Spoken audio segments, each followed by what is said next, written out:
Coming to you from the city of the weird. Exploring topics from the esoteric and unexplored to dimensions unknown. Shining a light of truth on the darkest corners of our reality. Welcome to the Curious Realm.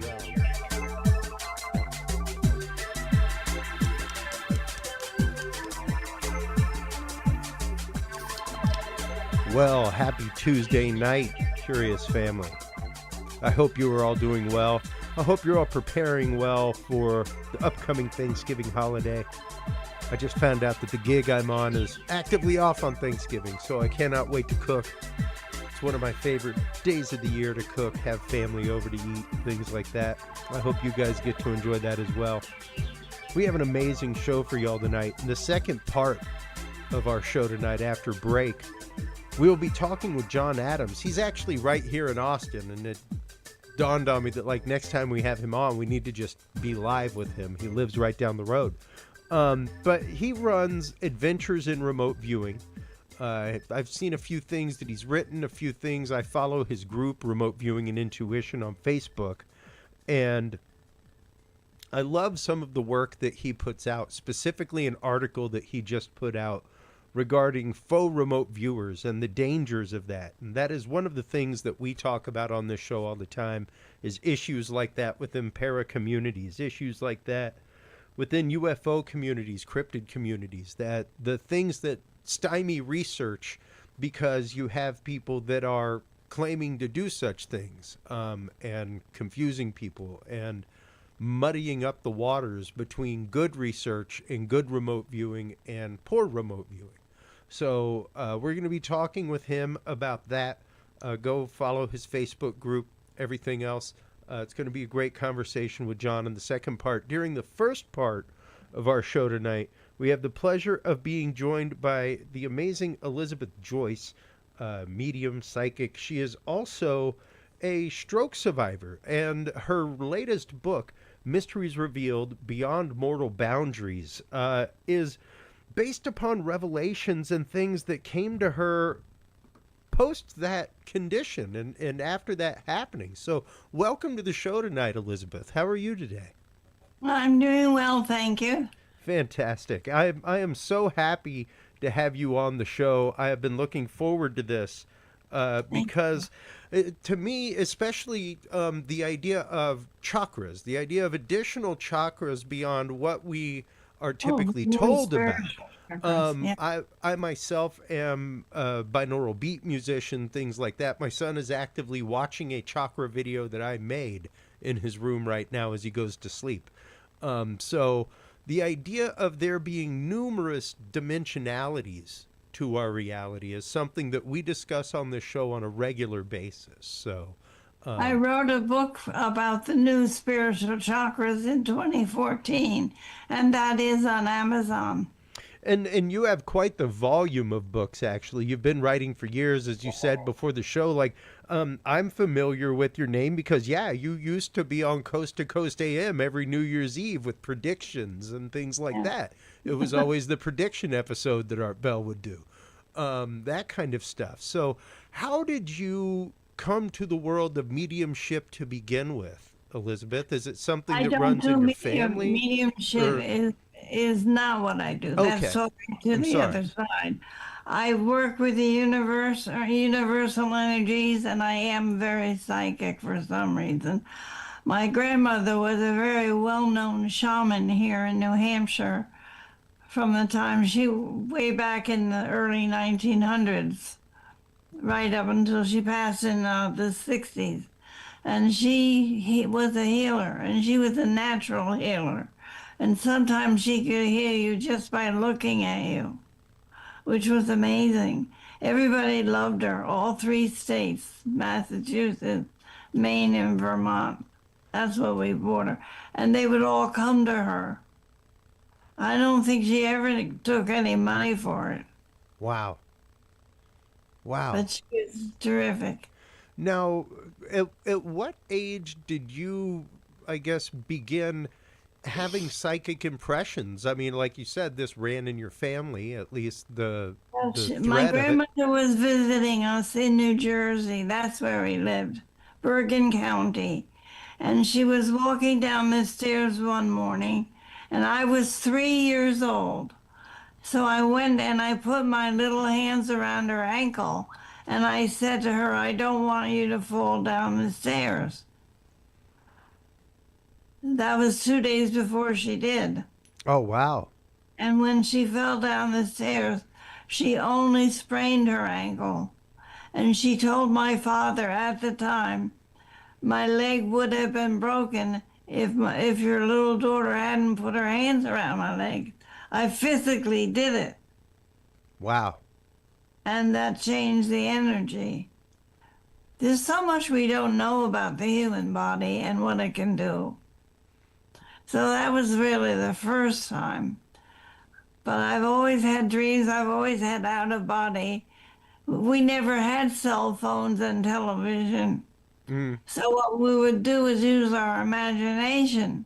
And the way I would entertain myself is I'd go up in my bedroom and I'd lie down on my bed and I'd go out of body. And I could go to Paris, I could go to London, I could go anywhere.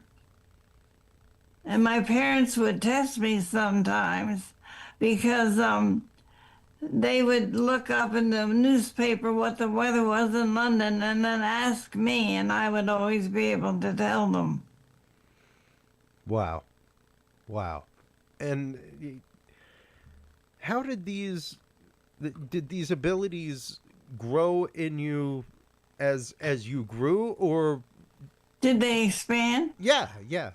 Yeah, they did, I'll tell you, because I worked in aviation. That was my job. I worked in private jets at Teterboro Airport in New York. And when I left that job, I came up to Vermont. My mother was sick, so I had to resign, and I came up to New Hampshire. And I met people that had been in India. I had never heard of meditation. I had never heard of Om Namah Shivaya or anything. And I was doing work in Wilmington, Vermont. And there was a group of about 30 people in a circle singing. And I looked through the door and I said, oh my gosh, I've got to have that. Immediately, I identified with it immediately. So I was with that group for 5 years, Indira and the Clear Light group. And that's when I really expanded. That's when I learned about Yoganandaji. And I knew about Edgar Casey, but the other people. I worked with Louise Hay for 5 years in the 80s. I flew back and forth between New York and California and did the healing table in the back of the room when she would have her lectures. Oh, wow. The hayride, she did the hayride for 5 years, and I was a part of that. So it all was growing inside of me. Meanwhile, I was giving psychic readings. I teach the tarot, and I also do astrology. Okay. And now, but you were mentioning that you worked the healing table. Are you a healer like your grandmother was? Yes, Wow. very, very much so. And In fact, I was living in Pennsylvania in the 90s and the early 2000s, and I would do healing circles. I called them intensives because you didn't mess around when you came to my place. It was just focusing on healing. A lot of meditation. We'd meditate 2 or 3 hours. oh, wow. And people would have their eyesight cleared. We had somebody wanted to have a baby, and I saw her little girl go into her body. I saw the spirit go, and she was an OBGYN herself. And that girl was born. She even told her mother what she wanted to be named. It was very interesting. Wow. That's how I wrote the book. And with all those experiences put together, once again, you have a volume of work and have been all over TV, all over media, things like that. What would you say amongst things has been before we get into your book right now, what's been the greatest personal revelation that you've had amongst all these things, Elizabeth? Oh my goodness. The fact that we can talk telepathically and then it's natural. The fact that you can, when somebody's lying to you, you really do know it. You don't know you know it because we're taught to push those feelings away. We're taught not to pay attention to our inner impulses. So the most important thing for me is to teach people how to trust that. Yeah. It's never wrong. It's never wrong. Yeah. It's funny because when you see a person, you know, they say you always know the first minute you see them. That's because of your vibration. That's because of mathematics. That's because when two people come together, they either line up or they don't line up. Yeah. So it's very interesting. Yeah, and it is very magnetic in that way, where you may align close, but you won't align precisely. But you know how you do forgiveness? I think that's a big issue right now. Yeah. What you Please. do is ask, this is what Louise taught us. Always ask yourself, how did I bring this to myself when you have an experience that's unpleasant? Know that sometimes it can be karma. If it's karma, how did I bring this to myself and what is the lesson intended? And then when you get to know that, you see your part in it and you can forgive. Doesn't mean you have to like it, doesn't mean you have to stay friends. It's something that happens in the heart. Yeah. Yeah. You know what's wonderful? I think that one important thing that I love is the new heart center. We have a 10th chakra and we have the 4th chakra. And you learn how to run a circle of light from the 10th down to the 4th, through the body, out the back, and up to the 10th again. And you can build that energy, and it's called the circle of light. And it's wonderful. It heals. You can send the energy out to others. In fact, one time we had about 15 people, and we sent it down to the Gulf of Mexico because of the oil spill. Remember that oil spill? Absolutely. In our minds, we were cleaning off the ducks and all the fish and everything. It was powerful. Yeah. Yeah, and you know, it's interesting because the power of intention is something that we discuss on this show regularly, Elizabeth. Good. And the idea of not just intention but consent. Especially like you have a whole book about psychic vampirism and whether or not you're a victim of psychic vampirism. And that's one of those, you know, you have to consent for a vampire to do something. Absolutely. You have to leave a window open. They never can do anything without your permission. Yeah. Yeah. So it has to do with vibration again. And we've got this next decade, we're going into a whole new era. You know, we have a reset coming in February, which is going to be wild, February 20th. And it's never happened on the planet before. We've never had Saturn and Neptune at 0 degrees. So what is 0 degrees? What does Saturn and Neptune rule? They rule healing. They rule drugs. They rule lies and deceits. They bring out the truth. But the best part about it is that they are going to be able to change your thinking. And they're going to heal. The only other time we ever had that maybe is something called in the beginning. That's the first 3 words of the Bible. And it's a whole new beginning. That's why we have the 3-eye atlas.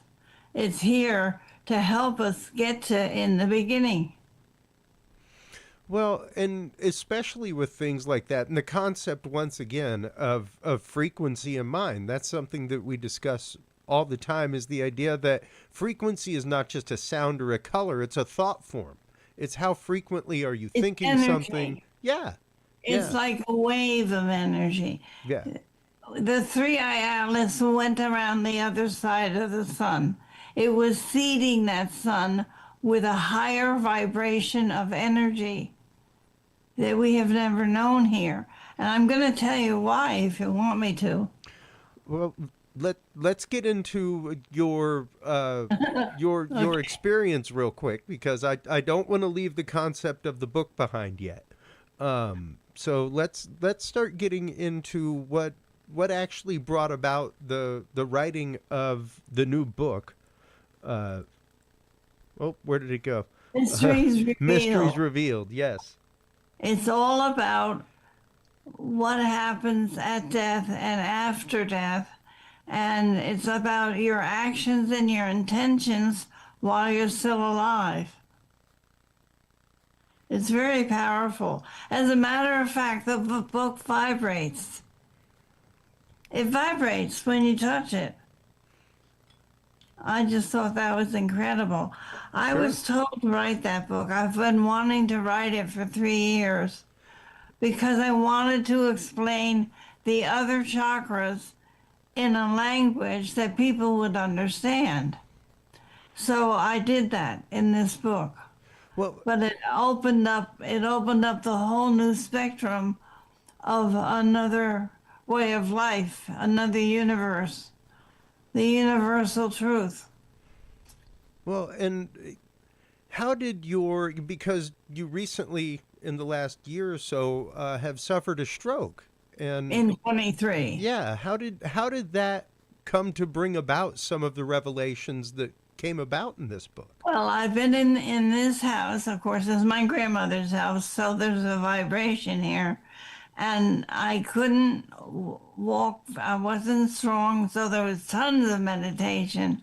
I just worked on myself for 3 years. And the good part about it is that I started to ascend. I started to clear away the clutter and go higher. You work on your life, the experiences in your life, who you've met, what you need to forgive. I had 3 years to do it. So that's what I did every day. I mean, every day. Plus, I kept up my radio show.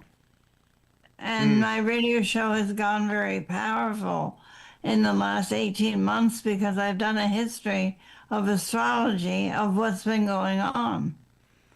And I try to talk about it so that the person that's never studied can understand. Well, especially when it comes to were you now. Let's get into your stroke experience for a little while, if you don't mind. I know these things can be very personal. No, but it's okay. but did you visit the other side at any point during that time, or The other side constantly has been Okay. continual. I'll tell you what happened. I had the stroke while I was out to lunch with my girlfriend on Deerfield Beach looking forward to lobster. But my face fell. Oh, wow. And I guess I became incoherent, so Betty had to call and they got an ambulance and I was in ICU and all my body was out of whack. I think it had to do, now that I looked at it, I think it had to do with getting realigned with a higher energy. I really do believe that. And so I had 3 shocks on the way down, 3 very, very hurtful shocks driving down to Florida from New Hampshire. And so that probably added to it because I had a low energy. It wasn't high, it was low. Sure. It came. And then I had to go to therapy and they had to take me to a nursing home. And as I'm on the gurney going through the door, I said, I will not accept this. This is not in my book of life. I'm not going to accept it. You have to get me out of here as soon as possible.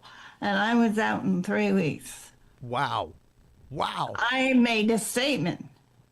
I set a condition. And setting conditions have always worked for me. And you don't know how or why. That's what Deepak Chopra teaches. I worked with him too. You see the outcome and you don't worry about how you're going to get there. Yeah. Spirit gets you there. Your energy gets you there. Yeah. Yeah. No matter what it is. You know, Jim Carrey, when he made The Mask, he said he was going to have $200,000 within a year, and that's what he got Yeah. because they gave him the movie. Well, and the idea of especially speaking something as it is, as though it is, not like hey, I want this. Like no, this is. And I had done that before. Yeah. When I was 18. Now, this is before I did any studying with anybody. My kidneys went bad, and I was in the hospital for 2 weeks. And one day the nurse came in and she was crying. And I asked her why she was crying.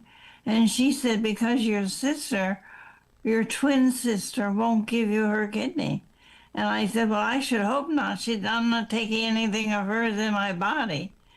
So we didn't get along. Well, but anyway, after she left, I went up to my spirits and I said, listen, you guys have a choice. I'm either dead in the morning or I'm going home. One or the other. You either bring my kidney back and I'm going home or take me. Guess what? In the morning, my temperature was down to normal. Everything was okay, and I went home. Incredible. Now, the next day, it wasn't 2 days later. It was the next day because I said it would be the next day. Wow. Now, that's the power of the body, and also the power of conviction in that way, where brought up that way. there's no alternative. You aren't wishing it. You aren't hoping that it happens. No, you mandate. You mandate that it will happen. And that's powerful. And people don't understand it.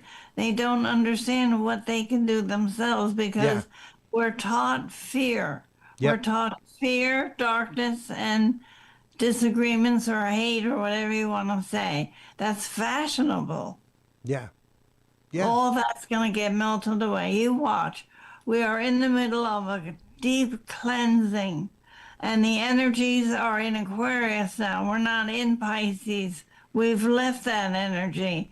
Now Pluto is in Aquarius, and that's about unity, community, and caring for each other. Well, and specifically when you're talking about chakras, frequency, the way that we commune together. One of the things that we discuss all the time is quantum energy and the idea of quantum entanglement. The fact that you and I, despite distance, Elizabeth, by all 9th grade physical science, are sharing an electron shell. Our particles are literally commingling right now, even though we're this far apart because we're 90% empty space. You know? Absolutely. So the fact that we're a conscious vibration means that, we can resonate with these chakric frequencies that are within us that we corporeally have connection to. But your experience and revelations, especially in this new book, talk about new chakras. Let's get into that for a minute. The new physical chakras. If you pull up that book cover, you can see them. The new spiritual chakras. You did have it on the screen. There it is. Those are them. Okay, the foot chakra, then you go up the back, go up to the top. And then you have the 8th chakra, and then you see this line here to the 8.5 chakra. The 8.5 chakra is actually Arcturian angels that are guarding you not to get too much energy. Then you go into the 9th chakra, which is between the neck and the spine, the brain and the spine. The 9th chakra is where the brain and the spine come together. And then when the 9th chakra opens, it causes a line through the brain and out the 3rd eye. And it pierces the pituitary gland and the pineal gland, and it's going to give you a new point of power. Our power has always been in the palms of our hands. Now it's going to be in the third eye, and you'll be able to heal with the third eye. And then the rest of them will go up to the top. But if you can, in this any lifetime, if you can get the ninth chakra open, you're doing pretty good. Most people barely touch the eighth. Now, especially... I have a wonderful meditation on Please. YouTube.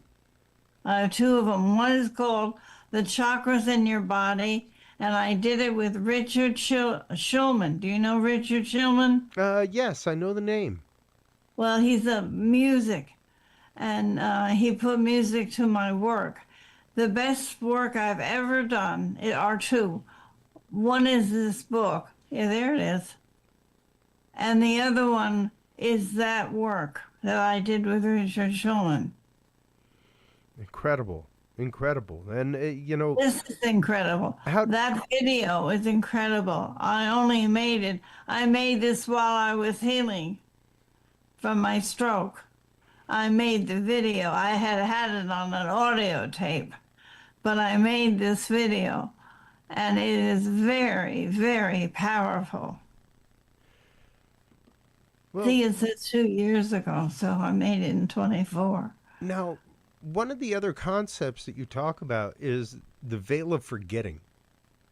Let's dig into that for a minute. What do you mean by the veil of forgetting, Elizabeth? Veil of forgetting is, okay, you choose your birth, you choose your parents, you sit with the council of 9, and when you're born, then comes down the veil of forgetting, and that takes your past lives away. But you have your vibrational keys in your body, and that's your astrological chart, making it desirable for you to have certain lessons at certain times in life. And that's all from the universe and the astrological chart. And what's happening in the sky affects you and takes you to your next lesson, and then your next lesson, and then your next lesson. It's beautiful. It really is beautiful. Now, how much do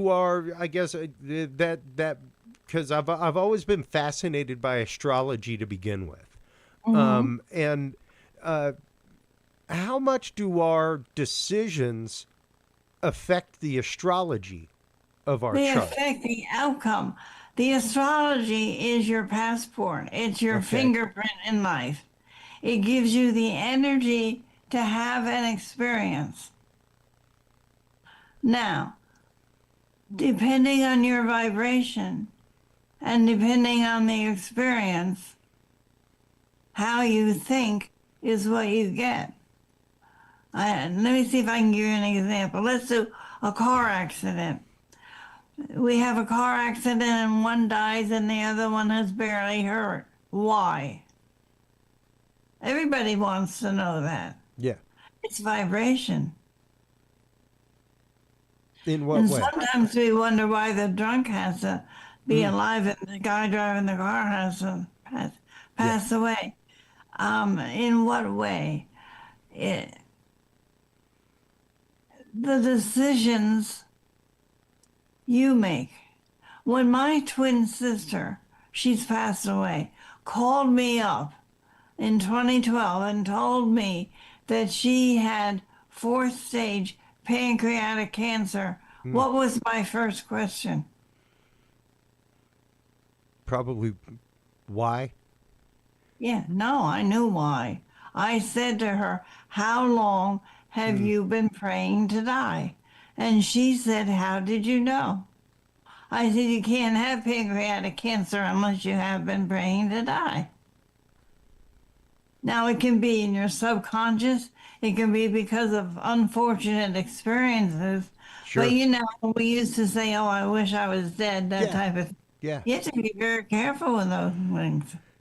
But she had been praying to die, and she told me she had been.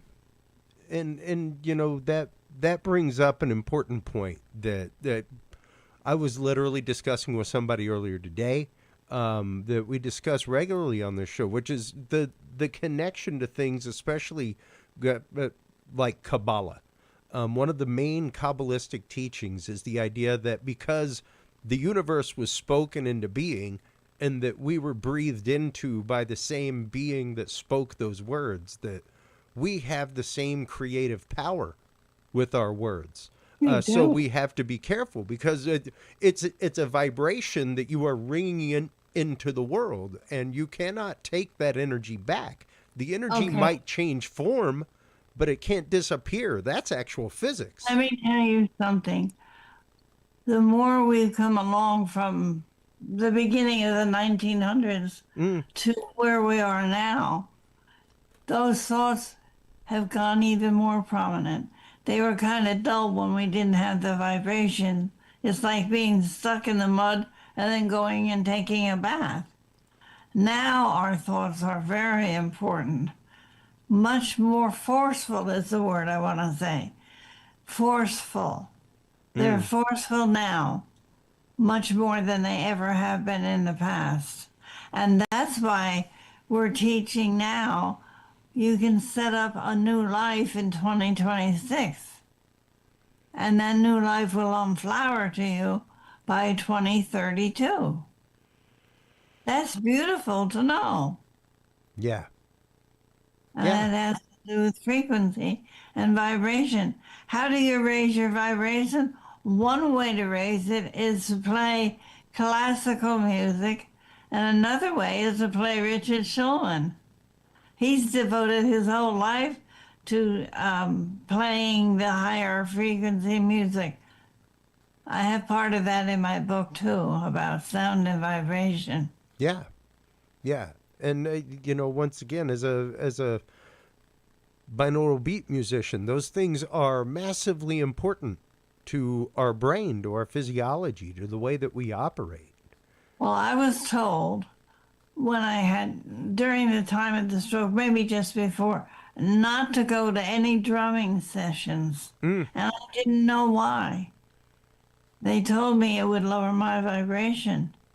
They wanted me to have the bells and the higher music. No drumming. So I haven't done that since then. And I could feel a difference when I listened to the music. I do know Ardust by the Crimson series. I don't know offhand, no. Okay, it's Yogi Bhajan. Ardust is the oldest mantra known. It was here before Abraham. And the words they're saying in Sanskrit is prayer beyond prayer. God I am, God I am. Prayer beyond prayer. When you play Ardust, you can do anything. I teach people who are having kids that are working on their college exams. If they play Ardust very, very low in the background, they'll bring their score up 2 points. So Ardust is a perfect example of toning and raising your vibration. Well, and, once again, especially, listening to it exposes you to it, and it makes you think about it. And the more you think about it, the more you hear it, whether you're listening to it or not. So the hearing, the music penetrates and blows away the blocks, and then you can hear it. And then you can think about it. First of all, the music clears you. That has to happen first. Well, and once again, there has to be intent and consent there as well. You have to actively. It, of course. Yeah. But sometimes you don't know how to do intent if you haven't studied. Yeah. And so if you play the music, it will lead you to that. Or it might lead you to an important teacher. True. You never know. True. No. That's how I solved the Exxon murder. Which is that? 1993. The president of Exxon was kidnapped out of his own driveway. Oh, yeah. And I was in my living room. My father worked for Exxon for 49 years. So there's a connection. I was told, put on the television. So I did, and it was talking about in Morristown, which is about 30 miles from where I live, what happened. I saw it all. I saw everything that happened. And I didn't know what to Oh, do. I man. wanted to get to the FBI. Luckily, one of my students had three brothers in the FBI. So I called her up and she called them and they connected me with somebody in Morristown. And I walked through that entire thing. First I saw Man. a blue Cadillac backing out of a driveway. I saw somebody running on the sidewalk and they fell. He gets out of the car, he leaves the motor running, and he leaves the door open. I knew that. They didn't know how I knew that, but I saw it. He went back to help the girl because he thought he hit her. And a man came out of the bushes, they got a gun and they put him in a white van and they took him away. I told all that to the FBI. Incredible. And then a week later, I woke up crying and I called up Tom. I'll just say his first name was Tom.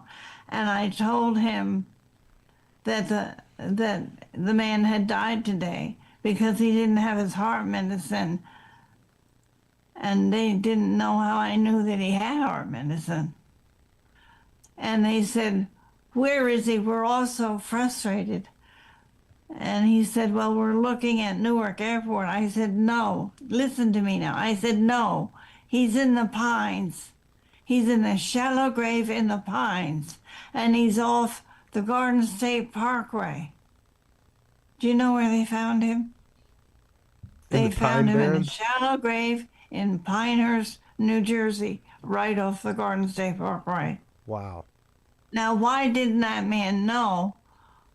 If I said he's in the Pines, why didn't he think of Pinehurst? But he wasn't from New Jersey. He was from Washington, D.C. But that's true. That happened. And you know, things like that, especially, that we'll be talking with a remote viewer in the next segment. We regularly talk about that concept of non-localized consciousness, the idea that if you learn to listen to your subconscious, that you get all kinds of cues and clues, like you were saying, that first impression that you get about people that are like, wow, he's lying, things that we so societally are taught to push aside, and not really consider quite a bit of the time. There's one thing that you missed. My father worked for Exxon. It was the president of Exxon. So there already was a connection there. There already was a timeline there.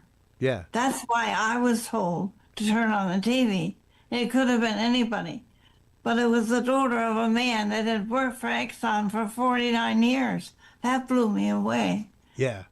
When you sit and think about it. Yeah, well, yeah, exactly. And, once again, those things having connection like that is an interesting thing to look at. And even the you fact... always say, why me?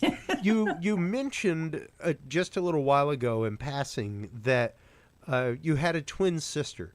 And pre-show, in our pre-show conversation, you actually mentioned that you are one of two of a pair of... Two sets of identical twin girls. Which is like exceedingly rare to begin with, for the same family to have two sets of identical twins. But two sets of twins is more normal than identical twins. Yeah. And and specifically, twins have a very special bond, especially identical twins. They can. It depends. Let me tell you what it is. Please. It's astrology. My older sisters were like that.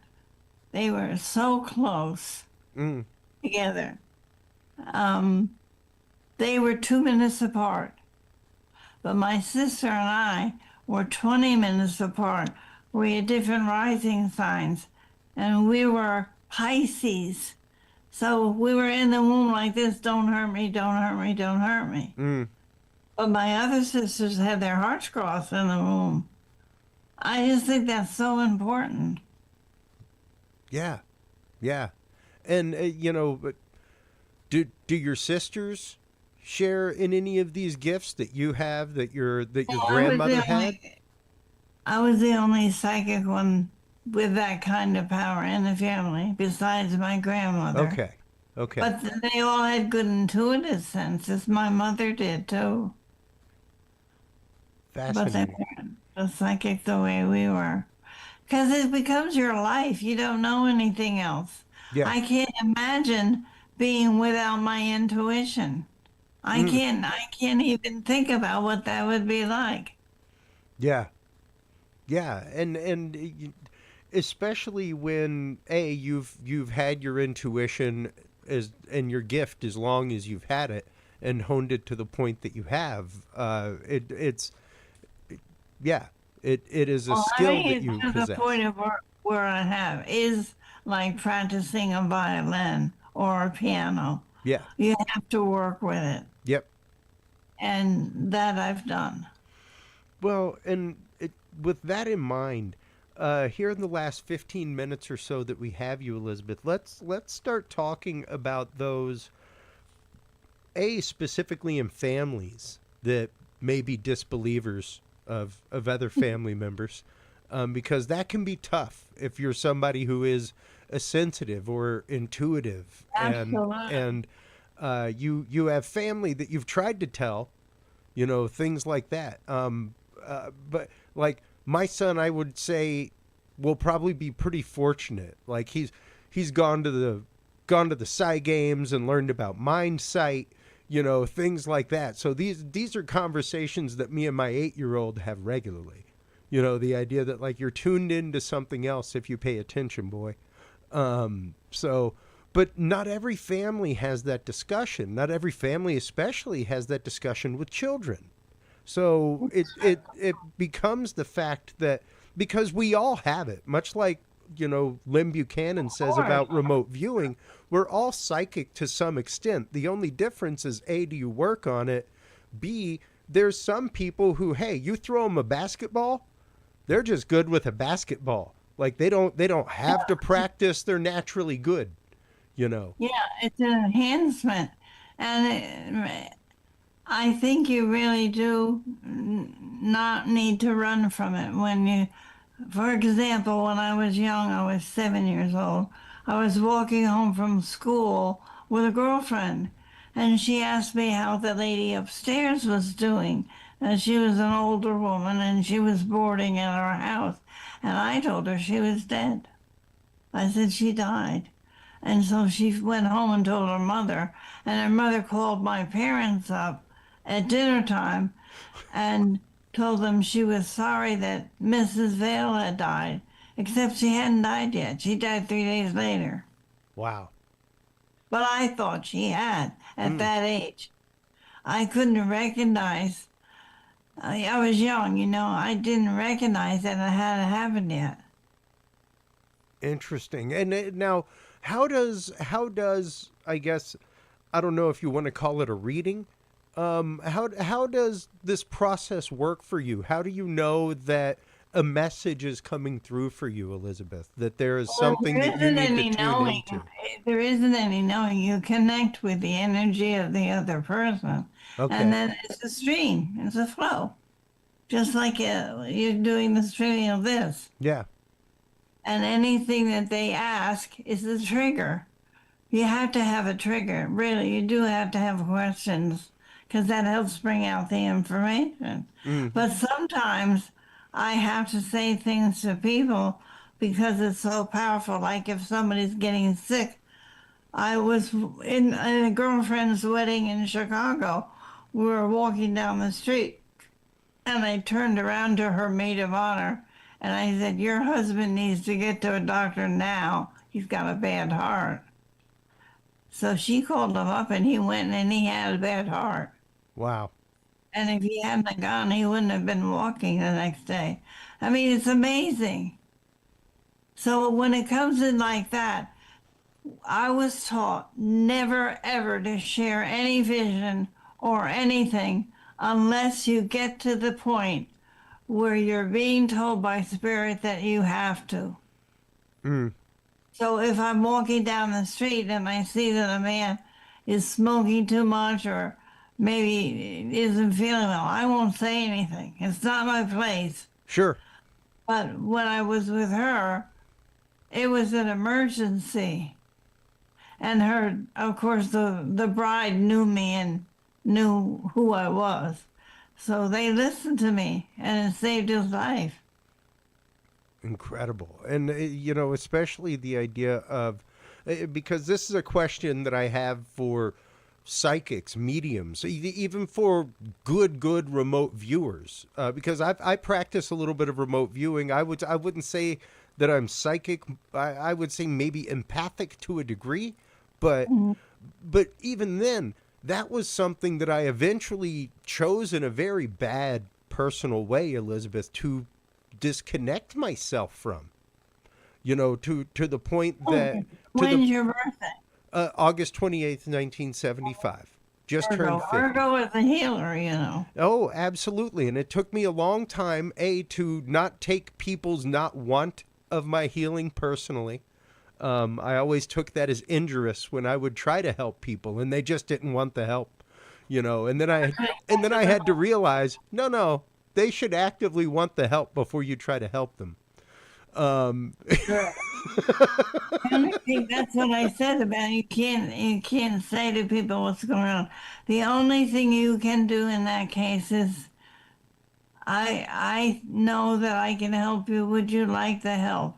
Yep. And let them choose. It's like setting a condition. Yeah, precisely. And I always joke that I hear my spiritual director, Father Andy, an old Cistercian monk, when I would go see him and tell him about my problem, he'd be like, how's that working out for you? Didn't we talk about that same problem last month?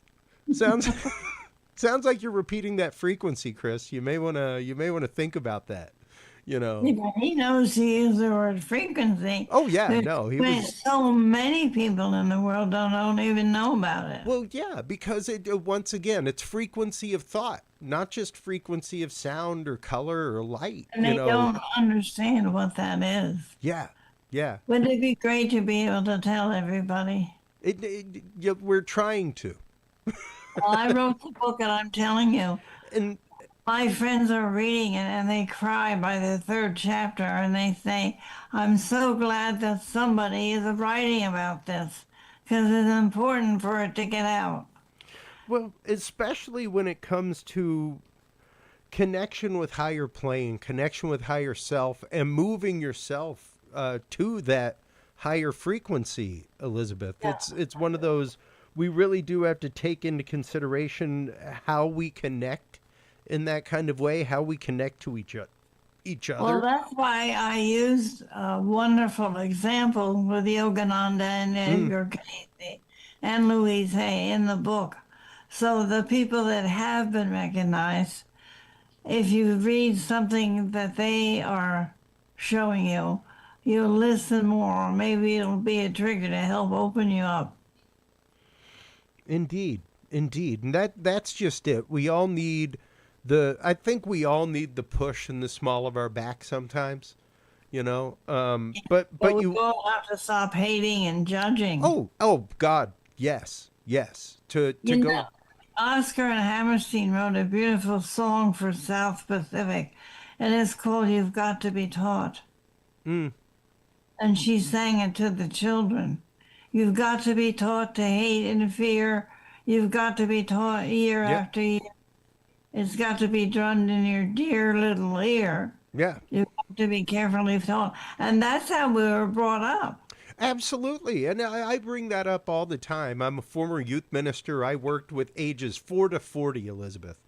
And that's great. I will forever attest to the fact that you have to be taught how to hate.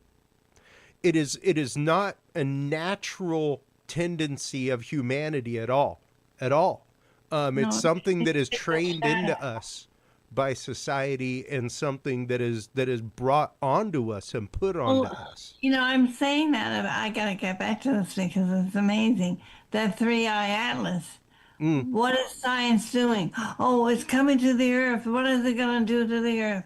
Well, it's just been everywhere in the universe. Yeah. Why would it do anything to us when it didn't do anything to anybody else? Well, and that's something that we've brought up numerous times, is the fact that there is a cloud of fear that has taken over numerous, and these things take over in a heartbeat. In a heartbeat. I know. And it drives conversations, it drives wedges in communities. And we feed on it. Yeah, no, we crave it. We crave it, Elizabeth, like to a dangerous point. To a dangerous point. Person, whether they'd like to read Wuthering Heights or a James Bond book, they'd rather read James Bond. Yeah. I think everybody probably needs to read a little Crime and Punishment myself. But in all sincerity, it's the idea of what do you resonate with and what are you allowing yourself to resonate with? Because once again, that's a point of consent. You have to decide to be afraid and to continue to be afraid of things. That's true. So I wanted to bring up what you said Please. before. It's what made me really respect you. You were talking about the remote viewers that are fake. And there are so many of them. Absolutely.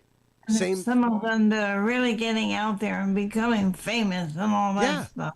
And that's just it. No different than in the psychic communities. No different than in the mediumship communities. The people Well, if you that go will back to the early 50s, we had Oral Roberts, we had Tammy Baker, and we had Billy Graham. Yeah. The real one was Billy Graham. Yeah. But the other two were shysters. Well, and it's funny because as a former Catholic seminarian and somebody who, once again, former youth minister, things like that, it's interesting to see so many churches now using literally the doctrine. What's happening now? Yeah, well, and also the doctrine of manifestation. The doctrine of you can manifest these riches in your life. You can make these things happen. Yeah, that's the come on. And it's like, wow, interesting to see you taking that path. When you said so long ago that was a horrible path of, New Age and things like that. But it's also like what Harry Houdini spent the latter part of his life doing after his mother's death was debunking spiritualists and people that were doing fake seances and stuff like that to garner money from the mourners. Yeah. Because there was a huge spiritualism movement at the time, and we're cyclically right on the cusp of that again. We're just coming up on that 100-year point of that, Elizabeth. So the idea of that clock coming back around to spiritualism in this kind of way, where it's kind of a dangerous dance going on between them. I'd love to have you back on to talk about that, because that's I would love to. Really. A lot of my show is about demystifying. There's signals that happen and that's how you know they're fake, and then you can just turn it off. You need to learn that. That'll help you. Yeah. You can always tell a fake. Well, and that's just it. When I taught junior high and high school CCE, the one concept I always taught was the kite string. I was like, if you focus when you walk into any room, what have you, you'll feel like if there's something going on, good or bad, you'll learn to discern the good or bad. The main thing is learn to realize that there's a kite string at the back of your belly button, and you'll feel a tug. You'll feel something. Yeah. Or the back of your head. You'll feel the hair on your arm stand up. Something. Pay attention to that. That is your body keying into a frequency that your mind is not paying attention to. That's hard to do on YouTube sometimes. It's very hard to do on YouTube. It makes me sad. Well, and me too. I used to do a lot of psychic fairs, and there were these young, very egotistical girls that would put up a sign, I can tap into your Akashic records. Yeah. And I laughed because they can't. They can't. Yeah. Not until these chakras open. And I went up to her and I said, do you know what the Akashic records are? Can you tell me? and her face went blank. Mm. It was a buzzword. Yeah. She didn't know what she was talking about. She was in her ego, and that's easing God out. She was in her ego. And she got mad at me, and she went and reported me. But I just laughed because it was so fake, it was nauseating to me. Yeah. What makes me Yeah. sad is that the person who has to hear it and then thinks this is all going to happen, and it doesn't. Yeah. Yeah. You know, And they can literally get sick after a reading. It's like I never have dinner with anybody that I don't harmonize with. And you never can have a reading. You have to be very careful with who you let read your energy. Please, let's spend the last 5 minutes on that, Elizabeth, because that is a caveat that I try to get across to people so much, is the idea of how do you learn to recognize that energy? How do you learn to recognize that person that is taking advantage of you when it comes to getting a reading from somebody? You know, the gypsies on the boardwalk can see these people coming a mile away. Oh, yeah. They're walking and shuffling their feet, and they're going ahead and, oh, come on, I'll tell you, you know, that type of thing. But how can you know that you're sitting with a fake? Look at your body. Are you feeling sick? Do you want to push them away? Do you want to get up and run? Is there fear in your heart? There's all kinds of ways to tell. Because when you're reading with somebody that's loving and that's working with spirit, those feelings aren't present. Yeah. Yeah. And you know, for me, it's also the way in which, if they're asking you questions, you need to consider that they're milking you for information at that point. Well, it depends, because I ask questions Sure. only to the reason not the same questions, but I ask questions to trigger more information, where other people may ask questions to find out. Yeah, exactly. And, you know, I remember being on Coast to Coast with George. You know George? oh, sure. Right? Yeah. And we were doing call-ins. And the guy called from California about his oldest son. And I was reading him about, and I was, of course, right. But I said, but what about your younger son? He has and I forget exactly what I said, but it blew George away. He said, how did you know he had a younger son? I said, well, he was standing right there with him. Yeah. And that's just it. For me, and I've had a few readings done in my life. I've paid for a couple readings from people at shows and things like that. But there was one, and from Maine, actually, Rocky Paul Morneau, amazing guy, was in like Reader's Digest after being struck by lightning a couple times. But I remember a good friend of mine called me up one day, and this was a guy that is not prone to the woo conversation in that kind of way, Elizabeth, all right? He is not prone to it. He's a former Marine. And he called me up, and he was like, hey, man, I know this is strange, but I have somebody here who needs to talk to you. And you're going to want to say things. Just be quiet until he's done talking. That's a good tip for people. And Rocky just went on for about 20, 25 minutes telling me some of the most personal things from my life. That, like, my wife doesn't know some of these things, Elizabeth. My brother doesn't know some of them. My brother knows just about everything about me. But it was like, wow. And that's what you want to look for, because like you said, but then you want to look for why it's being said to you. Sure. And that's just it. Is it being said to you to clear karma?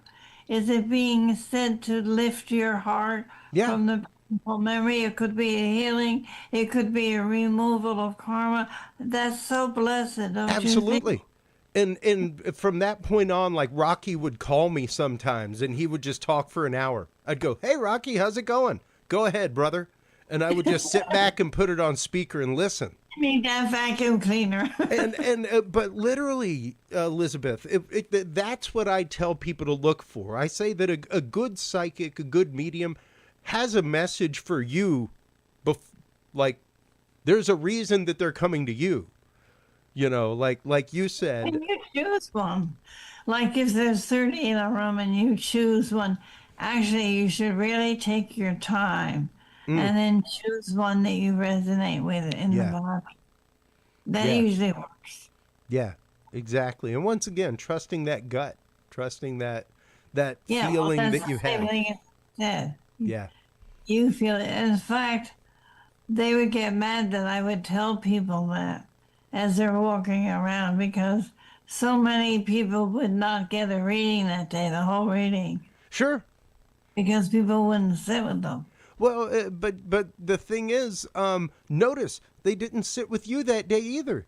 You know, so they didn't feel that vibration with anybody, and that's okay. That's all right. That's not The- what I said. What I said was the people walking around that would tune into their hearts would mm, avoid the fakes. yeah, The fakes wouldn't have a reading during the day. yeah, Yeah. and that's just it. The idea of being able to discern that Yeah. through that connection. The idea of being able to read that. Because yeah, it may be the fact that, you know, even though they're there and exploring and open of heart and open of mind, that may not be the day that they're supposed to have a reading, and that's a message that they have to be open to as well. Maybe they would be too afraid. Could be. Could be a trigger. Yeah. So and that's just it, being able to understand where people are at spiritually, being able to understand and And then being empathetic. people like to have power. I have power. I can do this, you know. It's ridiculous. Again, that's the ego. Yeah. But they do more harm than good. I think most of us do more harm than good for ourselves than we would ever like to think, Elizabeth. Because yeah, we don't, especially here in the West, we do not take care of ourselves. We are not prone to do so. We are not prone to admit that we're wrong. It's true. Because when I came through my sickness, I had a hard time wanting to take care of myself. You just don't care, you know. Yeah. I don't care. Who cares? Nobody cares. Yeah. And that's ridiculous. Yeah, yeah, and that's just it. And once again, that is even you with your amazing gifts, Elizabeth. It can be there, and that negative cycle can kick in. And if you aren't careful, that negative cycle can take over so rapidly, But so that's rapidly. what the rules of caring for yourself. Absolutely. It's a very important rule. There's rules to live by that are metaphysical, and there are higher rules, but they're good to know. And one of them is don't talk nasty to yourself.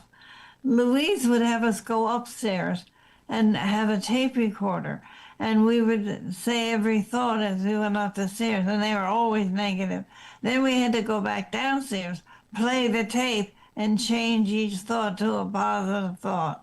That was quite a lesson. That's beautiful. That's beautiful. I love that. You know, I had a boss in Maine who once asked me, like, how you shoot sunshine up my A every day. Why? How you can't be that happy all the time? And I'm like, well, I guess I could choose to be angry and mad. No, you can Like be happy. yeah. If you're tuned in and you're in harmony, there isn't any unhappiness. Exactly. Joy. Yeah. No, exactly. Go out and find your joy. That I hid precisely. it someplace. It's under the Precisely. porch. Yeah, that's just it. And that's what I told them, was like, I could choose to focus on every nasty, horrible thing that people say in the world around me all day. I work in a bar. There's a lot of it, you know? Or I could choose to focus on what I'm here for, which is to run sound on that stage for some music tonight, which is really cool. Richard Like, Schumann. I could be miserable all day, or I could be happy looking forward to something that I love, you know? And it's hard for people that are going through a hard time. It to is. do. It is. So It's they very need hard. to, and us people that are their friends need to learn how to be a good partner, because Yeah. you're a partner with everybody. That's right. That's right. And you can't say, "Oh, I'm not responsible," or that's not my job, man. It is your job. It is. If it comes in front of you, it's your job. Absolutely. We are all responsible, for the frequency that we drag into the room with us and the And for frequency what that we bring leave the into room our with. life. And who we bring into our life. Absolutely. Nothing happens. It's always a test. Indeed. Elizabeth, thank you so much. Before we let you go, there has been a phone number on the screen tonight. If there's anybody out there who needs a reading, let's explain the phone number and how your call-in line works for all of the listeners and viewers out there. I'm in the middle of changing over my website. I have a 24-hour answering service. And if you call, you leave your name and phone number. Say it twice so we get it, and we'll call you back. And you can ask a question, or you can book some time with me. Fantastic. I'd love to talk to you. Absolutely. And for all the listeners out there, that phone number is 201-934-8986. Once again, 201-934-8986. Elizabeth, thank you so much. Let everybody know where they can go to purchase your books, where they can go to follow your stream. All on Amazon.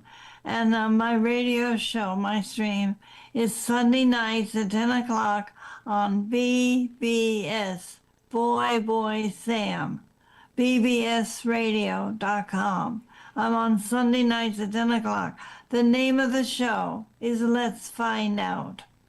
Fantastic. Elizabeth, thank you so much for your time tonight. It's been absolutely incredible. I look forward to having you on again and again. And hey, you know what? Let's carry on Art's tradition. Let's try and do some New Year's. Let's try and get you back on at New Year and do some predictions for 2026. We could probably do that. That would be super fun. So thank you so much for your time. I'll be in touch with links, everything else. You have yourself a great evening, all right? Absolutely. Thank you. While you are online checking out everything, everybody, from Elizabeth Joyce, once again, a tome of books she has written. I've heard Elizabeth for years on Coast to Coast AM. I was so pleased to have her on tonight to talk. And while you're online checking out all of her work there on Amazon, folks, make sure to stop on by Elizabeth Joyce Visions of Reality. That is at Elizabeth Joyce-Psychic on YouTube. That is where you can find her.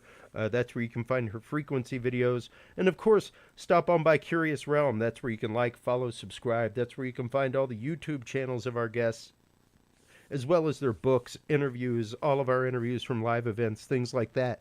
When we come back from this quick commercial break, we will be joined by John Adams. He is the founder of Adventures in Remote Viewing. We will be talking about faux remote viewers and their impact on the legitimate remote viewing community. We'll be getting into that and so much more right after this, folks.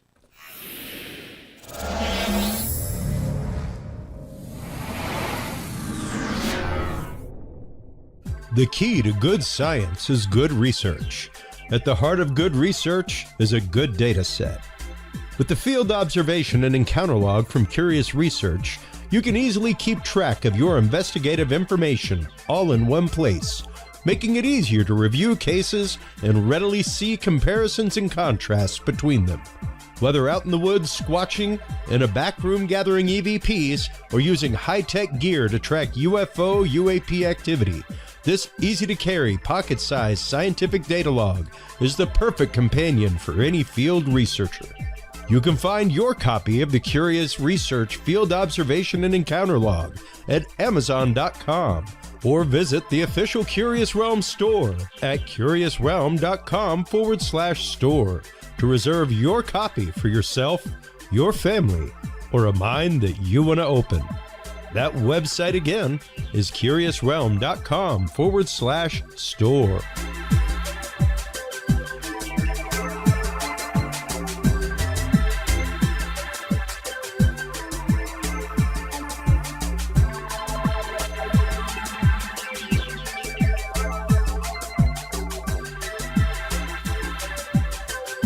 Well, Well, hello, everybody, and welcome back from that quick commercial break. Thank you so much for hanging on through that. And also, thank you so much to our sponsors, especially True Hemp Science. I have used True Hemp Science's products for at least the last 5 years of my life. And searching for proper CBD, searching for things that actively have good effect is one of the things that I've done through dispensaries across the country as I've traveled for work. And the products put out by Christopher Lynch and True Hemp Science right here in Austin, Texas are some amazing stuff. Stop on by, check them out. They use a spagyric process where every part of the plant is used. Seeds, stems, buds, roots. Every part is used, combusted, and reused to create an amazing product full of CBD profiles and terpenes, all kinds of great stuff for your body. Stop on by, check them out. TrueHempScience.com is the website that you want to go to. Curious7 is the code that you want to use to save 7% off your entire cart of $50 or more. Our guest in this segment is John Adams. He is the founder of adventuresinremoteviewing.com. We are having him on. He actually just posted an article. As you guys know, I follow a lot of the remote viewing community. I'm a remote viewer in my spare time. I've been following this discipline for a while now. And his article, The Rise of the Faux Remote Viewer, just published at adventuresinremoteviewing.com. Welcome to the show, John Adams. How are you this evening?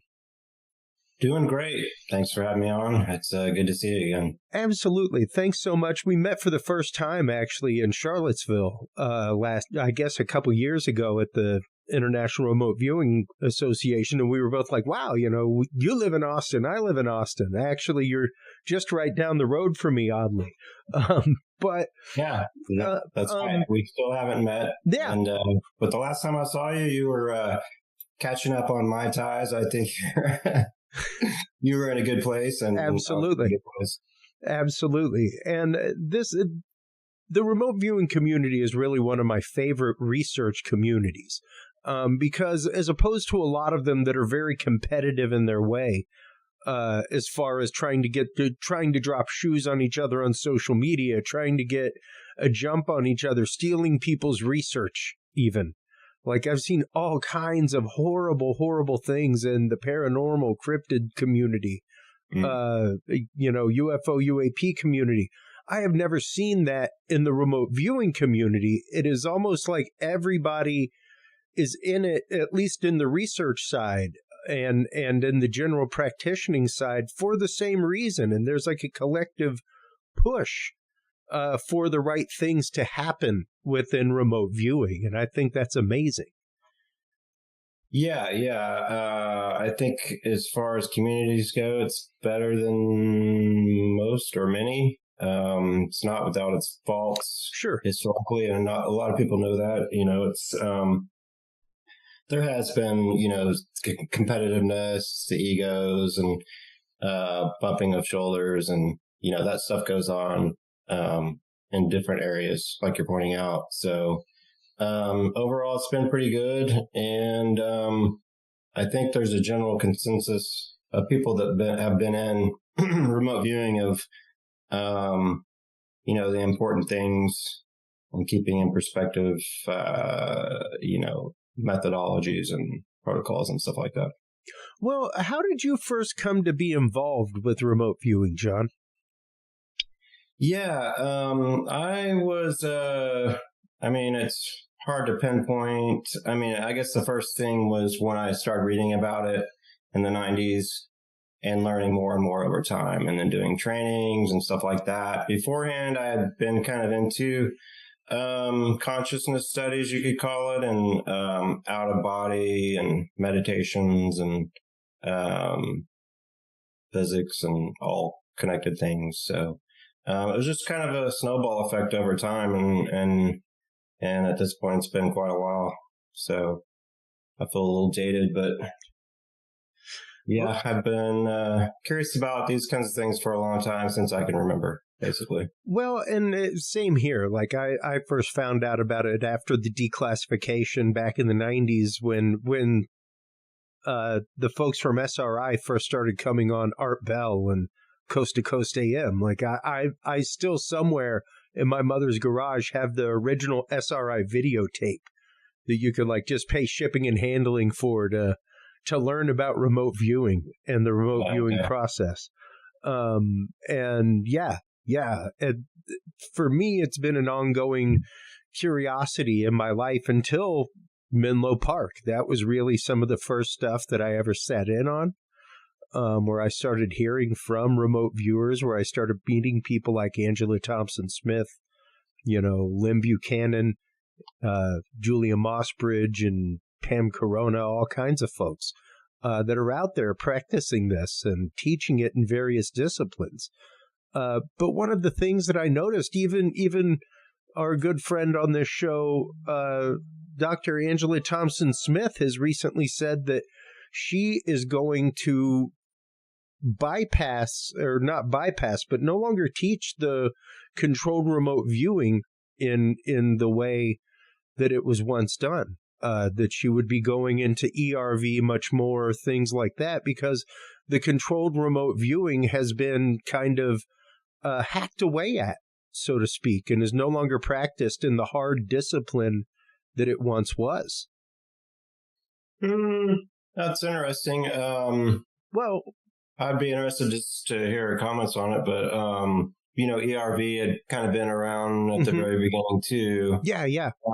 CRV has certainly gone through its different metamorphoses and evolutions, so to speak, where people have kind of branded it as their own, and sometimes for better or worse. Yeah. But it still continues to be a viable thing to use.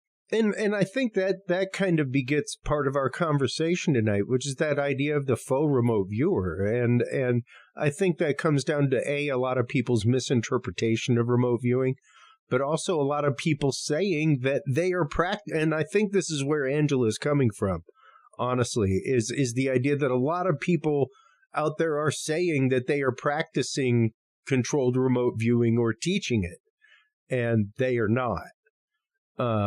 They're teaching something different, but it's not remote viewing, and it's definitely not controlled remote viewing in that double-blind way, in that true hard protocol. Because even whenever she was my monitor on the cruise, I told her that I'd taken my classes from Lynn Buchanan, and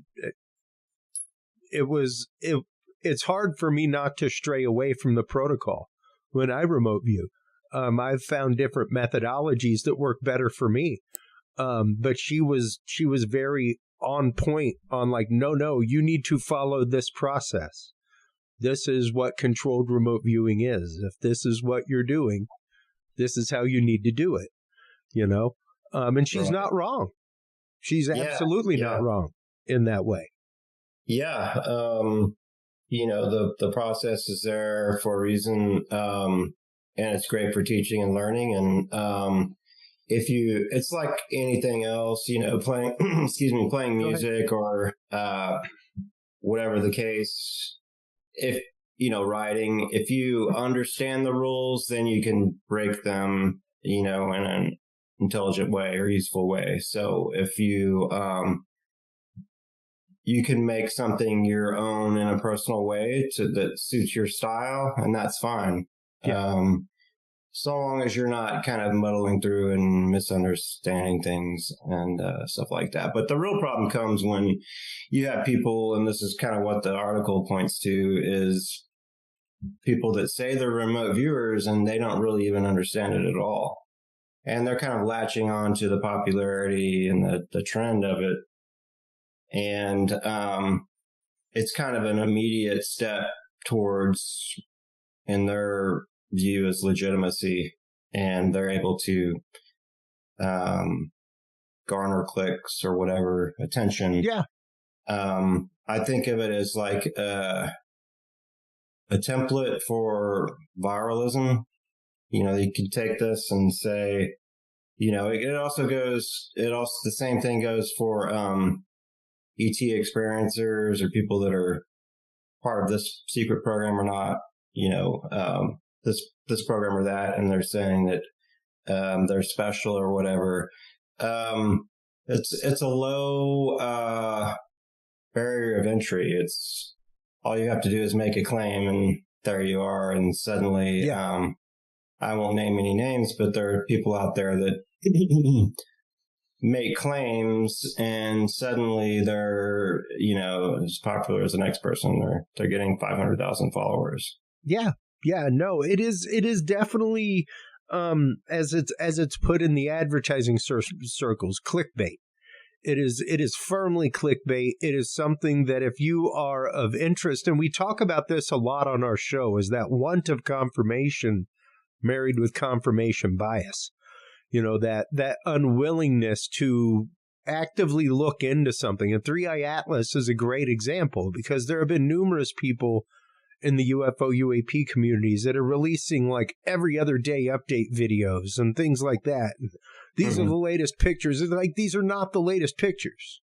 Like, I hate to tell you, these are AI generated pictures. They are other things from social media, but they are not the latest pictures, because that's not what a comet looks like in such things. It's frightening to see how fast people will latch onto it, and take that as the source of truth on a topic. True. What they're claiming is not always supported by other viewers, much less maybe what the science or observation is saying. And in addition to that, we don't know anything for sure until verification afterwards. So we have to be careful about saying certain things. But there are some people that are coming on, and we're in the age of kind of like deep fakes and people just putting out whatever is either catchy or makes waves, and even if it's not real. So then you have like fake Michio Kakus or fake Avi Loeb videos. And it's really pretty wild, I guess you could say, because it's this culture is kind of fostering unreality, you could say, and it's kind of rewarding it in a certain sense. Yes. In a twisted way. And that's just it. It really does obfuscate things in a different way. And eventually, as we've said so many times on this show, these things become divisive wedges within community that actively lead to separation of community. They don't lead to building community or building a communal form of research or anything like that. They actively serve for causing division within communities and for tearing that research down. And I think the frightening part for me for that, especially when it comes to remote viewing, is the fact that it is a data-driven discipline already. Like, it started in the lab. It began in the lab. So the fact that like there is more good data out there in remote viewing circles than I would venture to say in parapsychology or even ufology when it comes to good hard lab data.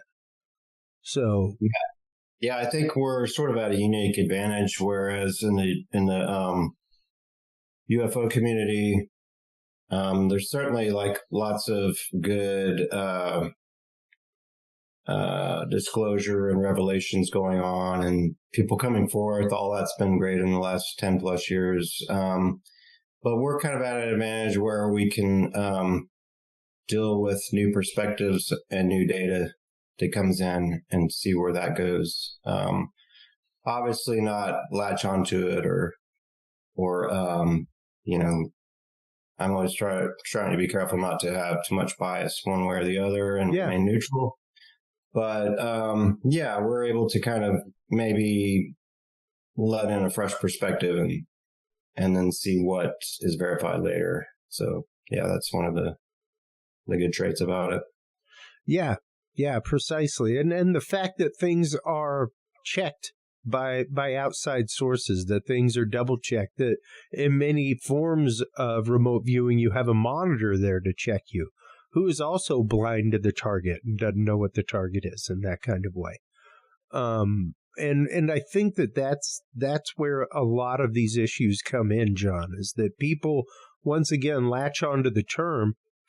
They may be doing something akin to remote viewing, tapping into Akashic records, whatever you want to call it. But if you know what your target is before you start viewing, that is not remote viewing. Yeah, and that's part of the problem, when people come in, whether we want to quibble about terms or not, if they're not blind to the target, then we don't really know if 50% or more of what they're talking about is fantasy or not, because they're bringing in the potential for noise and imagination and personal biases. And that's why being blind is important whenever possible. And yeah, like you're saying, that's what makes remote viewing as it started out. Well, and even, a lot of the communities I am involved in reference remote viewing and things like that. There's a person out there that I'm connected to on social media that was like, I've remote viewed this Bigfoot attack from 1965, things like that. And it's like, yes and no. I don't know. I think A, that's a little front loaded in its way. B, you're remote viewing something that you know the story of. Yeah. So, maybe if they were past it blind and then they viewed it, fine. If not, then unfortunately, it's hard to take as legitimate. It doesn't mean that you can't view things, because it's the same thing. It's psychic viewing, but it's just not as trustworthy. And if somebody is really good, then maybe, but you're still sort of doubtful about what you may be introducing and what you may be talking about as far as what's going on with Bigfoot or whatever. Well, and with that in mind, John, how can at least the average person out there that sees these posts on social media that may be interested in any of these communities, how can they begin to recognize that faux remote viewer out there, that person that is claiming the title of remote viewing? How can they separate the wheat from the chaff in that kind of way? Yeah, for sure. It's like I point out in the article, they're, first of all, if it's just one person, they're making claims, you probably want to see what their experience is and how they're regarded in the community. Is their work out there? Is their process transparent? Are they working blind, like we've been talking about? And do they really understand it? And a lot of times with the faux remote viewers per se, they're making claims, but there's not a whole lot to support what they're saying, apart from their own narrative. And oftentimes this is kind of a way to sort of fast track their own brand name. Yeah, no, most definitely. It is a form of self-aggrandizement in that kind of way of, hey, you look at me. Most remote viewers I know are working in the background. They may have a website up for the services that they offer for consultations, what have you. But they are not like posting the results of their latest case on their website, that kind of stuff. Those things can be called upon when necessary to show provenance of data, but they are not there for that kind of aggrandizement.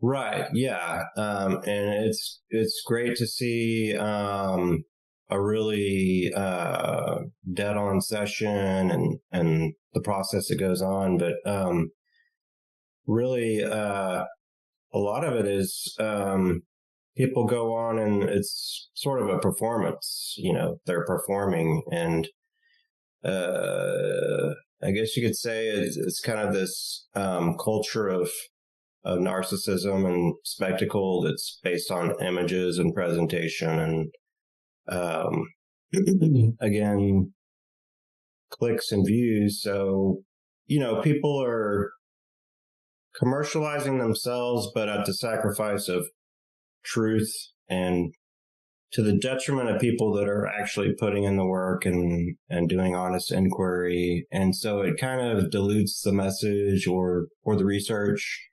And it lends itself to more confusion, I guess you could say, for people that are out there asking questions and looking into this stuff. Yeah.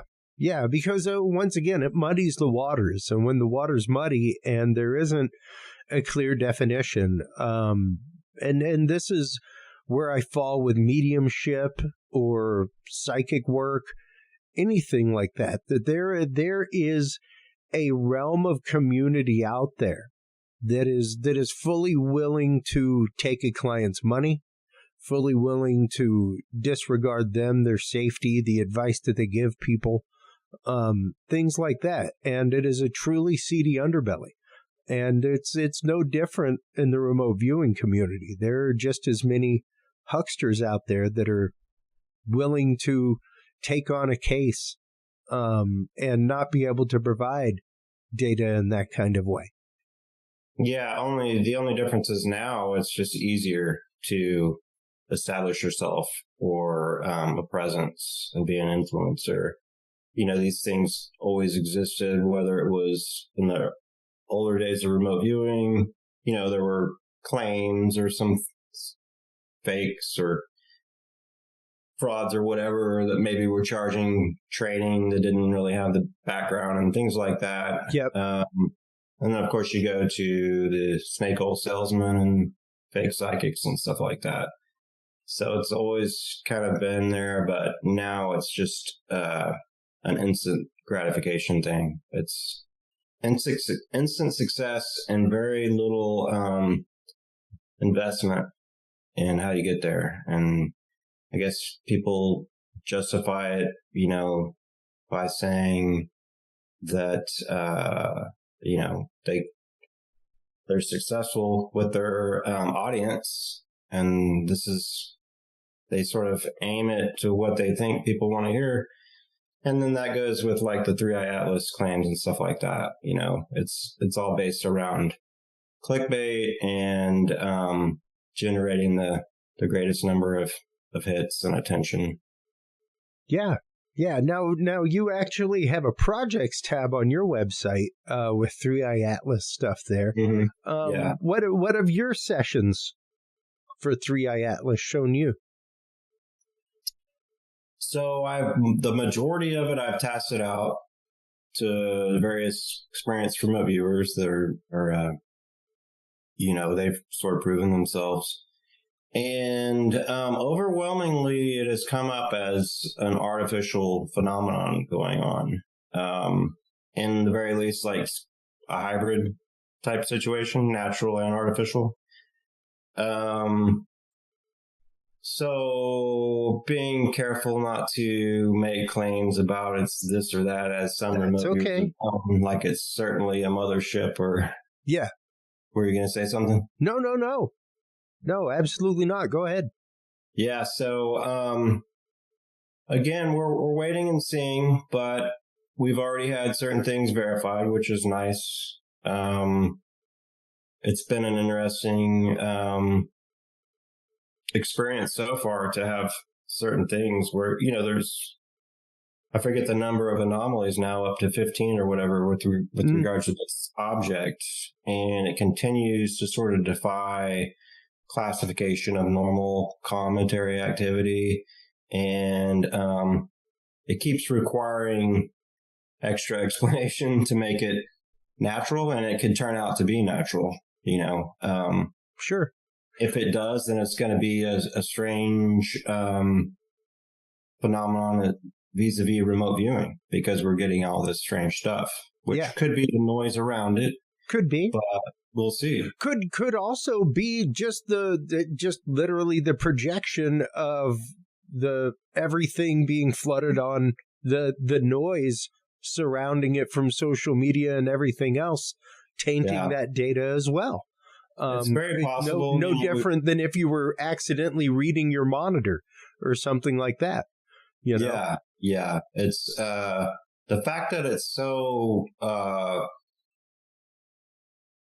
there's so much convergent data and green, but there's also this great momentum of attention, excitement, questioning, and sort of furor around this whole phenomenon.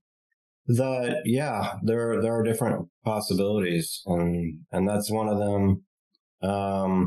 With all of the strange, exotic aspects, and with all the remote viewing, I'm tending more and more towards artificial of some kind, but I'm still teetering somewhere. And I've held on the show just as a backyard astrophotographer, things like that. Most of it seems pretty commentary, even the reverse tales that are happening, stuff like that. One of the last comets this last year had a horn that was coming out of it that I saw numerous people in my astrophotography groups capture, that I was very jealous that I didn't get to get. But it's also one of those, it's only the third interstellar object we've had, much less the first interstellar comet that we've gotten to study. So we've got a good idea of how comets form in our galaxy, or at least in our solar system and just outside in the Oort cloud where they come from. But we don't know what interstellar cometary science is, because it's only the third interstellar object that we've ever detected. I guess we have the fourth one now that just came in. So, but for me, I come down in the camp of I believe it's a comet. I think it's very strange and acting in some strange ways. But we also don't know much about cometary science in an intergalactic kind of way or an interplanetary kind of way beyond our own solar system. So, that's still emerging science. It is, and it may be that it may be harder and harder to classify it as a comet. Maybe there could be a whole new category. Which is fine, and there could be lots to be learned about it. There could be if it, supposing it turned out to be artificial and it moved on its way like a Oumuamua or whatever, then there could be things to be learned from there. Sure. Unfortunately, it would continue on, but if we're wrong about it from a remote viewing perspective, then there can be things to be learned from that. Like, where can it be improved and what happened? Yeah. And that's fine too. And that's one of the things I bring up regularly on the show and whenever I speak at conferences is the idea of your misses are some of the most important data in remote viewing. Like what was it? What was the circumstance of the miss? Things like that. That's how you get. It's no different than if you make every basket in basketball, you aren't really learning to be a better shot. That's true. For sure. You may be naturally good, and that's great, but you aren't actively improving in any kind of way. It's like there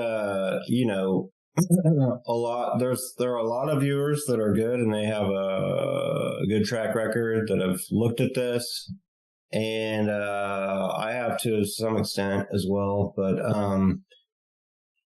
it's you could still be wrong, and even though you may be, let's say, the best team or group, doesn't mean you're going to win the Super Bowl. You may fumble at the end of the game, and so you learn from that, and as a whole, remote viewing could potentially evolve and grow from that if that turns out to be the case. And again, that's perfectly fine. It could garner some frowns or scorn, but ultimately it could grow to be even stronger, better if it learns from those. Yeah, precisely. And how do you think the community should respond to these things? I guess I'm curious what you mean, like in objects specific to the faux remote viewers, to the people who are claiming to be using the discipline of remote viewing in their practices when they are not. So, how should the remote viewing community respond? Yeah.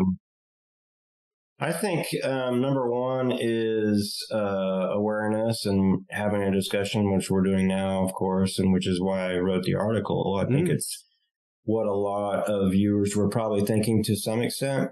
There's probably some frustrations out there. And I think bringing that to light, having that discussion, and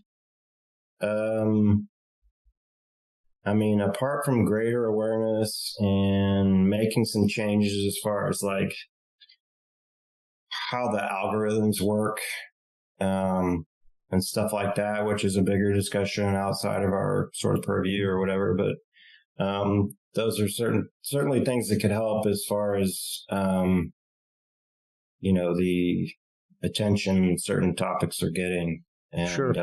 It's like, what can you do about fake articles about Egyptian gods, or just discovering the latest giant or whatever. We can only maybe try to improve platforms and awareness and in the case of remote viewing, better.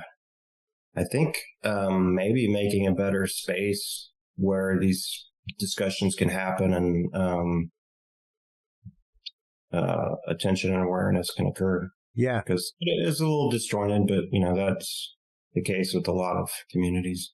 Yeah. But once again, I don't see the harsh competition in research, things like that, in remote viewing that I do in other communities. So I think the overall response across the community is kind of a ripple of the same feeling of what we're talking about right now, where it's like, we need to at the very least call it out when it happens. You know? That's true. Yeah. And no one's really said anything about a lot of these claims. Maybe just in a comment section here or there. So, obviously it doesn't have to be a central focus, but I think pointing it out and bringing it to light and having a discussion is a good start. Yeah. And then it can kind of generate other ideas and help understand, what's going on and why are we seeing all this? Yeah. Yeah. And I think that is hugely important because once again, these things can lead to hard divisions within communities. And much like the documentaries, the hit piece documentaries in the UFO UAP community that have happened in the last couple of years, can lead to people not wanting to come forward with their experience for fear of that happening to them eventually. But at the same token, you have a different crop of people that are willing to come forward having had no experience, claiming that they have in order to hit that point of internet fame, and the one that I bring up regularly on this show is Corey Good, who claimed for years that he was part of the 20 and Back program, that he would go fight interstellar battles and be age regressed, and that during this time he met the blue avians and things like that. Come to find out, after shaking hands with thousands of people, them buying his books, his videos, them sharing their experiences with the blue avians with him at shows and paying to meet him and get pictures with him and all kinds of stuff, that the blue avians were his meditation guides that he came up with, and anybody else who said that they'd had experiences with them were delusional. Those are his own words, folks. Feel free to go watch his 8-hour-long deposition. All right. But these are the dangers that we have in these communities where people, want that sort of fame. They're willing to do anything for it. They're willing to deceive people for it. And when these people who want confirmation of their belief come to them, they act as some kind of guru and are willing to charge them money to help them follow them down the pathway. Yeah, whether it's books or videos, lectures, engagements. There's another phenomenon, like just in the realm of energy healing, and there's certain modes that have sort of trademarked this way, and they claim that they're of a higher dimensional, and so that therefore they're better. But then they're charging X amount, and it becomes sort of like a cult. Yeah, higher dimensional pricing. Exactly. You got to pay a premium for the good stuff. So, I don't know too much about. I've heard of him in the past, and it's not too dissimilar from other scenarios and people claiming that that they were in Stargate, but then their story doesn't mesh, or they don't really fully understand the history. My ex, literally, and this is a lady that lives in Maine, literally contacted me. We still are in contact on Facebook Messenger, things like that. Hi, Jen, if you're listening. But she was like, one of my passengers the other day on my ride was telling me that she was in Project Stargate. And she has a 3-year-old, and that she has a chip, and that she has a chip in her. And I was like, okay, that's interesting. The chip, okay. Now, don't get me wrong. I'm not saying chipping doesn't exist, folks. All kinds of stuff. All right. Yeah. However, it's the Stargate that got me immediately. I was like, okay, all right. Because it's such a buzzword, Stargate. That's like immediate legitimacy because it was the government or the CIA, and people can claim it because it goes back in time, and it's not always easy to verify, obscured by history or whatever. Yeah. Unless you happen to be connected with a few people that were in Stargate. Right. Yeah. And then just there aren't any documents, nobody's heard of you. Yeah, interesting. Like the 5 people I know that were in Stargate have never heard of you. Yeah, exactly. But these things really do bring about a point of, once again, concern about what do we do? How do we address these things? Do we address them when they come up? And I was very happy to see you addressing them over on Adventures in Remote Viewing. And you've got some other great stuff there as well, including the targeting app, which I love. Let's get into what you're doing over in Adventures in Remote Viewing and what brought you to create this platform, John. Yeah, so by and large, it is projects that we're working on and throwing out there. And I've always liked the idea of kind of putting it out there for free to maybe further some awareness or,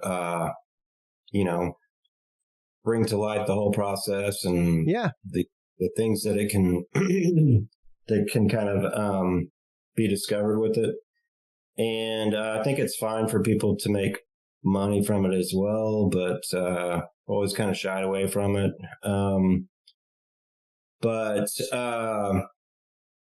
So that's kind of what inspired it, and just the love of doing it and sort of investigating these things.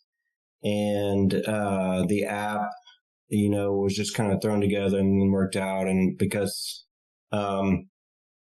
it's just a good tool to work on and creating like a target pool, for instance, which you can throw in there and sort of annotate. And it's a quick, expedient way of doing that. You can use AI to generate targets, but there are some tricky things around dealing with that. And, like the fact that it can change its mind or, the best way to go about that is to have it create a file in advance and then you look at it after, or even better is to create a encrypted file and they give you the password, that kind of thing. Yeah. But this is a handy immediate tool to work on your targets.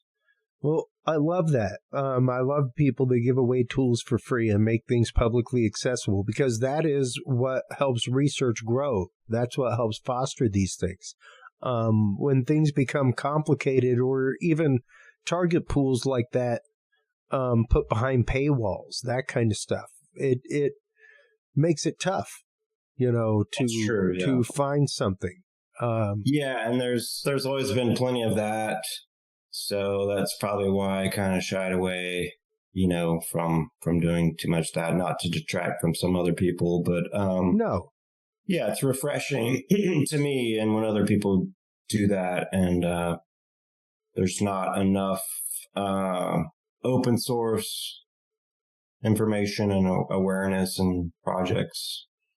And so that's just a small way of putting it out there, I guess. And it's also fun. Yeah.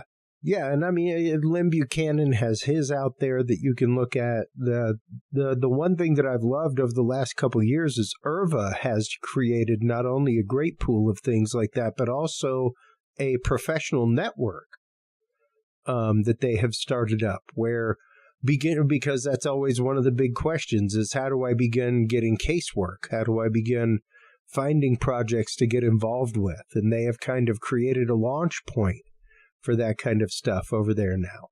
And it's really great to see that. Like I get things from them all the time where it's like, hey, would you like to take part in this tasking? And it's really cool because, there is kind of that concept of how do you begin that process of becoming a skilled remote viewer and becoming kind of a remote viewer that takes on casework in that kind of way. Yeah, it's great to have that sort of direction and resource out there available. People are always asking, well, where can I learn more? Yeah. How can I learn remote viewing? And the training can be hit or miss. Sometimes I'm not, I have to struggle to say, well, I guess you could try this person, or, I've always thought about doing it, but it takes work to build up the materials and stuff. But so it's good to have those resources in place, and people are always wondering, how can they learn more? How can they learn it? Because there's so many people that come to it and they've just heard about it, or, they saw it in a movie or a video or whatever. And a lot of those people come into my Facebook group, remote viewing and intuition, and they'll answer the question of what their familiarity with it is or whatever. Yeah. Usually they're there to learn more about it. Yeah. Yeah. And it can be a little nebulous, and it can be very nebulous as to what type of remote, because once again, there are numerous disciplines of remote viewing out there. And I've always said controlled remote viewing for me is the way that most people should start. Because it is the most disciplined. It really does take you through, I think, some rote protocols at the beginning of sessions that are very important for kind of clean slating things and getting yourself to a point of receiving that information in that kind of way. Yeah, it provides a really good base, of how a good session will go, particularly on paper, and that sort of structure, which can be taken, and used other ways. And it's good when you move into ERB, because that one is a little more flexible, loosey-goosey, out in the other sphere or whatever. And it's the sort of procedures and approaches are handy, in understanding it. Yeah. Yeah, precisely. And it really is one of those, as we've talked about with Carl McClellan so many times, it's a very personal means of working a problem. And it's interesting to see how people draw and pull from different disciplines within remote viewing and the techniques that they use. Most people, even if they are doing controlled remote viewing, are probably using a form of something else as well while they are in the process of that. Yeah. And it's somebody that's an artist, more of an artist, they might do more sketching and using different mediums or media. Yep. And rely more heavily on sketching and feeling into the target. And, people do a lot of writing, spontaneous writing. That's something interesting to bring up, because my sessions normally do not involve a lot of sketches. My brain doesn't receive the information in that kind of way. And it may not be as familiar. Like you don't work with a lot of sketches, and so that pathway is carved easier for words to come up surface more. And people will have pages of word data, and that's very useful too. So especially when you get into higher data and you got sentences and stuff like that, that's formulating, like by the end of the target and like in your summary or whatever, conclusions and stuff like that. Now, I know most of the projects on your website, things like that, are taskings that you have put forth, but how do you normally work a session? Before we've got you for about another 10 minutes or so. Take us through how you normally run through a session, John.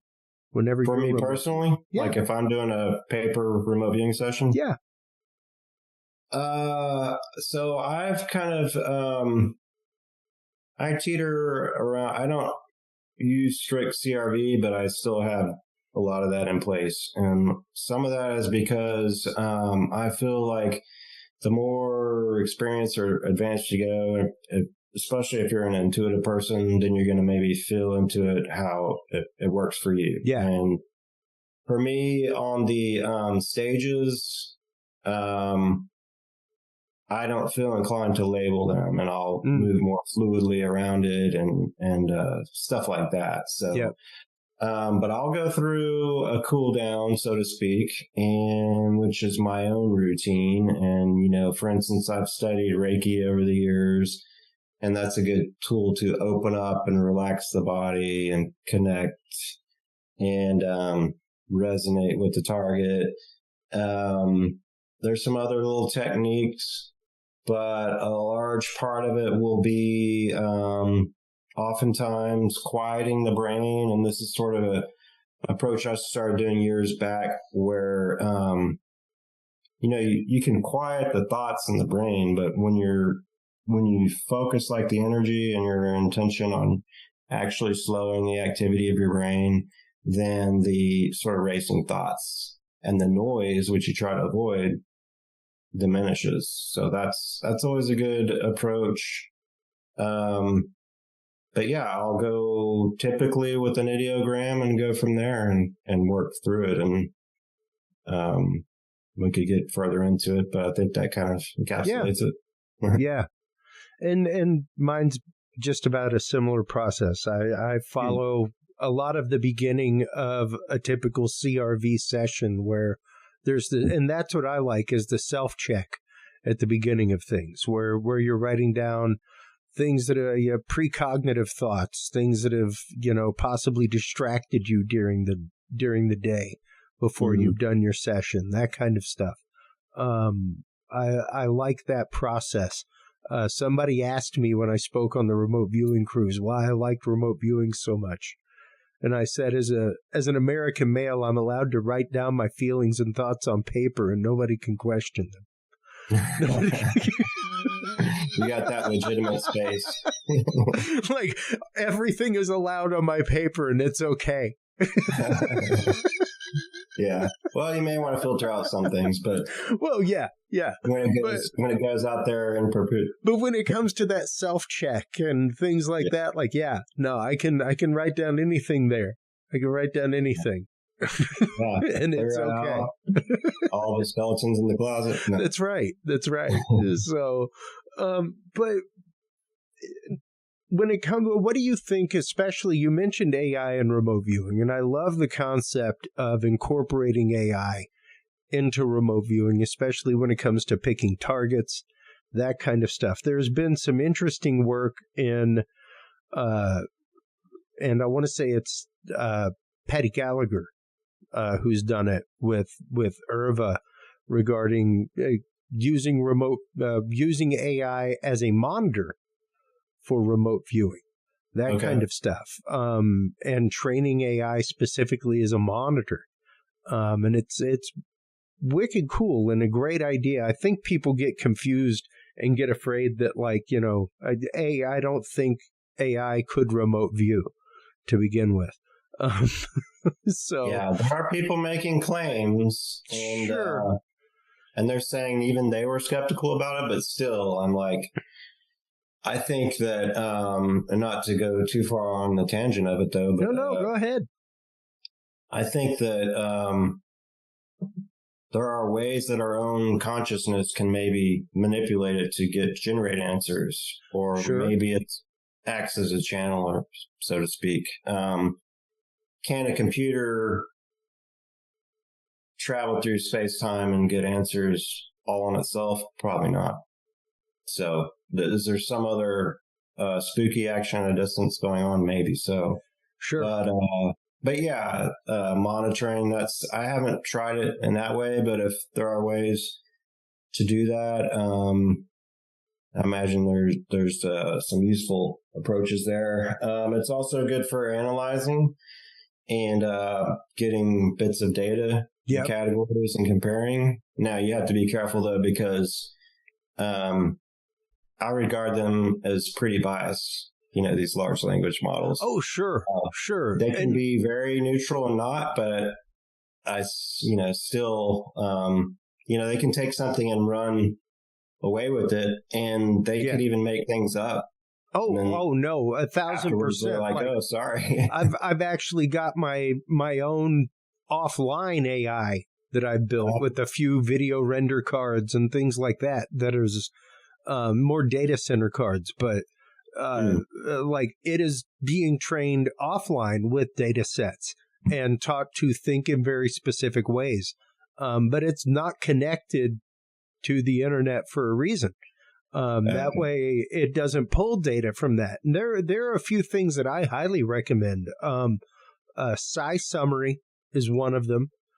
That's a really good one that's used mainly for academic work, stuff like that. And it kind of works in the same way, where even though it's on the internet, it only works from specified links that you give it or documents that you upload to it.